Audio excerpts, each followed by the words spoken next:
Hello बच्चों, आज हम क्लास 7 का एक चैप्टर जो कि linear equation in one variable, आज इसको अच्छे से एक्सप्लेन करेंगे। आइए इसको हम अच्छे से पढ़ते हैं।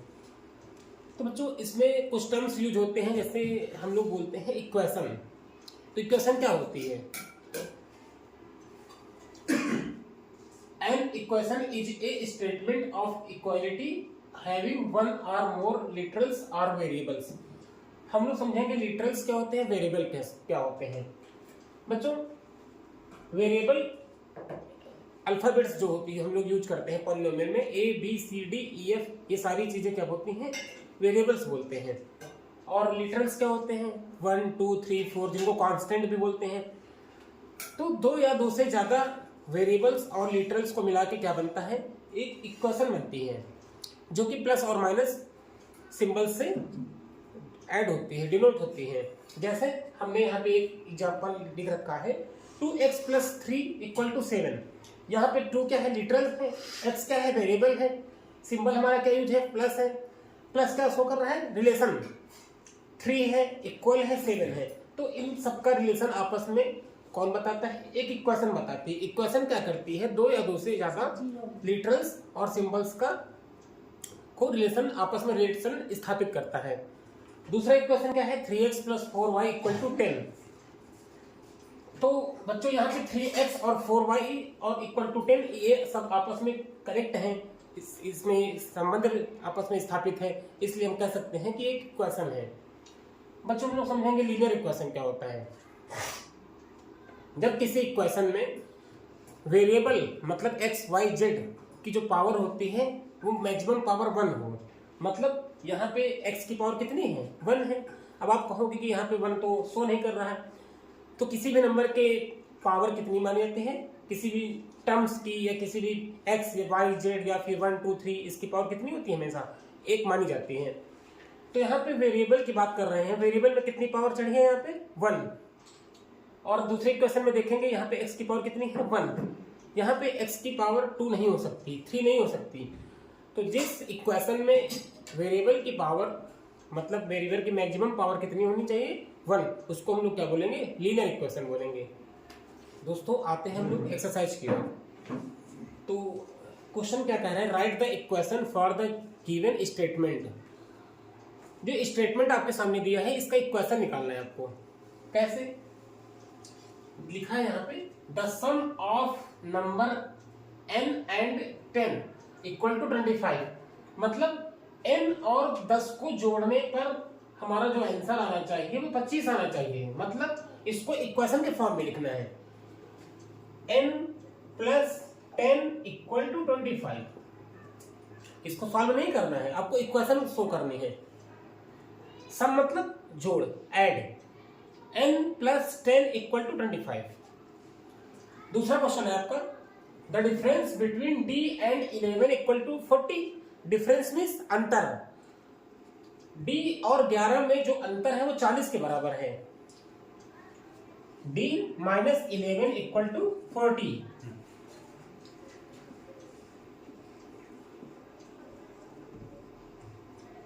सेवन टाइम्स मीन्स गुना, 7 गुना m का 7 गुना 84 के बराबर है।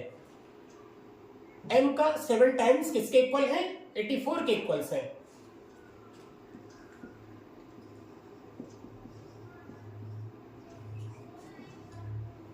m का 7 गुना 84 के बराबर है, 84 के बराबर है। अगला कह रहा है हाफ ऑफ y का आधा करने पर हमको 33 मिलना चाहिए। y/2 = 33। किसी नंबर का आधा करने का मतलब /2, y का आधा करने पर हमको कितना मिला है, 33। तो ये हो गया, इक्वेशन के रूप में बन गया। अगला कह रहा है 3 subtracted from 5 times b। 5 times b का मतलब b का 5 गुना करने पर और उसमें 3 घटाने पर हमको कितना मिलना चाहिए, 12। तो इसकी इक्वेशन क्या बनने वाली बच्चों, 5b - 3 = 12। b के 5 गुने में से 3 घटाने पर 12 मिलना चाहिए। स्टेटमेंट बच्चों यही है आपका। तो ये इसका इक्वेशन क्या बनेगा, 5b minus 3 equal to 12। Next question क्या है, 5 times x added to 3 gives 18। मतलब क्या हुआ, 5 टाइम्स x का 5 टाइम्स में ऐड करने पर 3 ऐड करने पर उसमें 18 मिलने वाला है।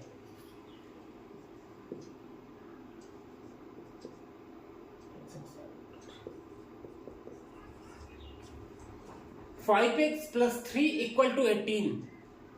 x का 5 गुना में हम 3 जोड़ने पर हमको कितना मिलना चाहिए, 18।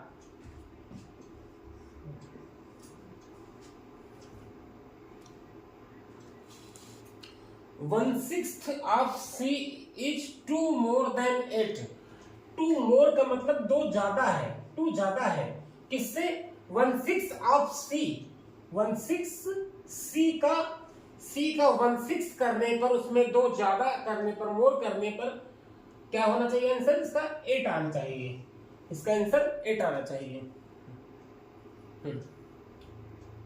मतलब 1/6 of c is 2 more than 8। मतलब क्या है यहाँ पे, c का 1/6 करने पर, और ये कितना ज्यादा है, ये 2 ज्यादा है, इसका मतलब यहाँ पे माइनस होना चाहिए। मतलब c का 1/6 में 2 घटाने पर हमको कितना मिलना चाहिए, 8 मिलना चाहिए।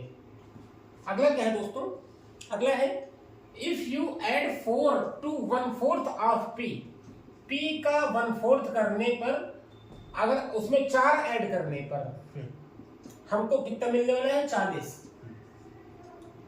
अगर हम p के 1/4 में 4 ऐड करते हैं तो हमको कितना मिलने वाला है, 40। बच्चों अगला क्वेश्चन क्या कह रहा है कि इफ यू टेक अवे का मतलब होता है हटा देना। 8 को हटा देना है e के 8 गुना करने पे। e का 8 गुना करने पर उसमें 8 हटाने पर हमको कितना मिल रहा है, 80 मिल रहा है। e का 8 टाइम्स मल्टीपल करने पर, इसमें 8 टेक अवे करने पर हमको कितना मिलना चाहिए, 80 मिलना चाहिए। अगला क्वेश्चन है कि क्वोशंट ऑफ t एंड 7, अगर उसमें हम 13 ऐड कर दें, t और 7 के क्वोशंट में, क्वोशंट का मतलब अगर हम डिवाइड करते हैं तो हमको क्या मिलता है, क्वोशंट मिलता है। इसमें से अगर हम 13 ऐड कर दें तो हमारा t और 7 के क्वोशंट में अगर 13 ऐड करते हैं तो हमको कितना मिल रहा है, 20 मिल रहा है, 20 मिल रहा है। अगला क्वेश्चन क्या कह रहा है बच्चों, 9 less than the total number of. 9 कम कर दें, लेस कर दें किसमें, टोटल करने पर, x और 2 को का टोटल करने पे उसमें 9 माइनस करने पर कितना आना चाहिए, 53 आना चाहिए। तो बच्चों ये रहे आपके सामने 11 क्वेश्चंस जिनका स्टेटमेंट दिया था, इक्वेशन बनाना था। तो इस प्रकार हम लोग स्टेटमेंट देख के इक्वेशन को बना सकते हैं। बच्चों अब आपके सामने इक्वेशंस दी गई हैं, इसका स्टेटमेंट लिखना है आपको। इसके पहले हमने आप क्वेश्चन में देखे थे कि वहां पे स्टेटमेंट दिया था, इक्वेशन लिखनी थी, यहाँ पे इक्वेशन दिया है, स्टेटमेंट लिखना आपको। जैसे पहला क्वेश्चन देखते हैं, कितना क्या है, x प्लस 3 इक्वल टू 14। हम ये भी बोल सकते हैं the sum of x and 3 equal to 14, या the sum of x and 3 gives 14. Of x and 3 gives 14. दूसरा क्वेश्चन क्या है, जहां पे 5 और y का जो डिफरेंस है -3 है। The difference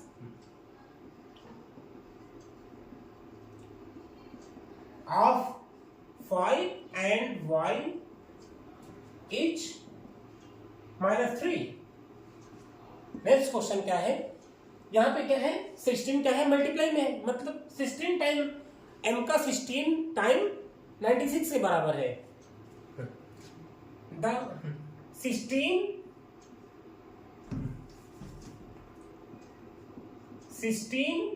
times of m equal या गिव्स 96। अगला क्या है क्वेश्चन, q अपॉन 9 मतलब q और 9 का क्वोशेंट ऑफ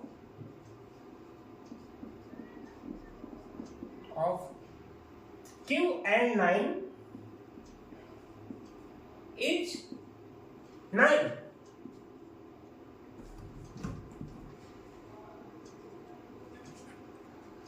यहां पे क्या है, नेक्स्ट क्वेश्चन क्या है आपका, p का 3/4 किसके बराबर है, 15 के बराबर है। 3/4 of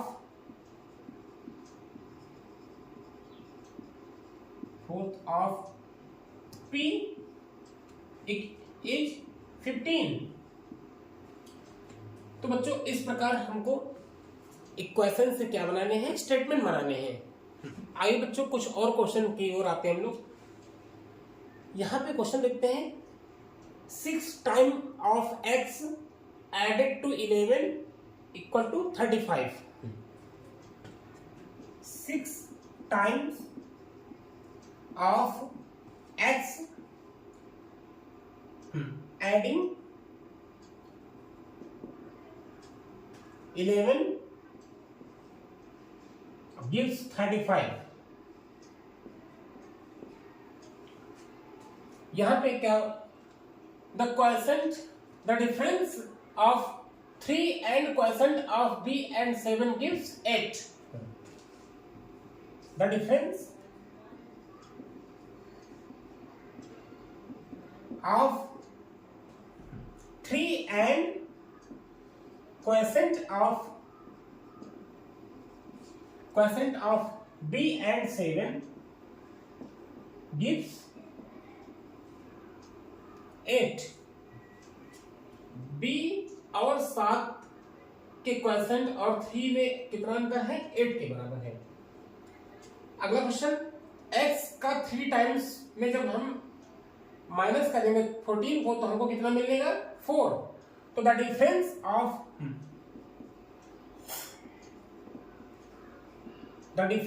of 14 and 3 times of x,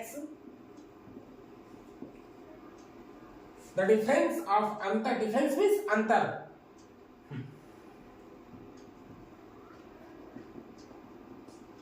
the difference किसका, इसका डिफरेंस 14 का और 3x का, the difference of 14 and 3 time of x gives 4।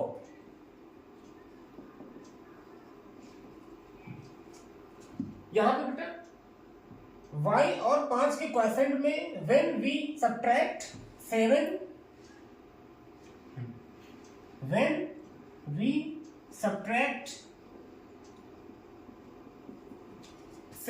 from the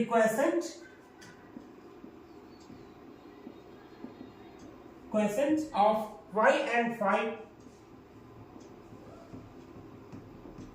gives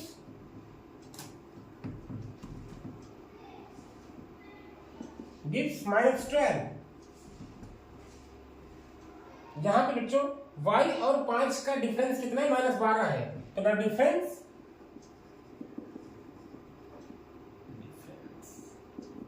of y and 5 gives -12। यहां पे बच्चों -p और 7 का जो क्वोशेंट होगा ये 7 के बराबर है। द क्वोशेंट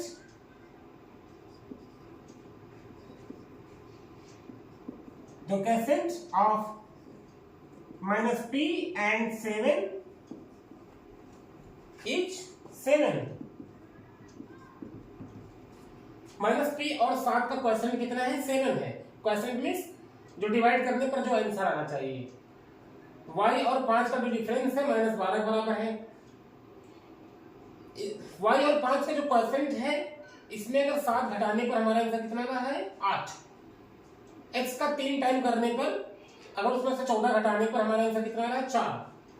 b और 7 का जो क्वोशेंट है उसमें अगर हम 3 घटा रहे हैं तो हमारा आंसर कितना आने वाला है, 8। x का 6 गुना करके उसमें 11 जोड़ने पर 35 मिलना चाहिए। तो बच्चों ये रहे आपके सामने कुछ इक्वेशंस जिसका स्टेटमेंट आपके सामने दिया गया है। आप इस प्रकार करके एक या एक से अधिक इक्वेशन से आप स्टेटमेंट तैयार कर सकते हो। आज के लिए इतना ही, फिर मिलते हैं नेक्स्ट वीडियो के साथ। हमारे चैनल को आप सब्सक्राइब कीजिए, लाइक कीजिए और बेल आइकन दबाना ना भूलें। Thank you.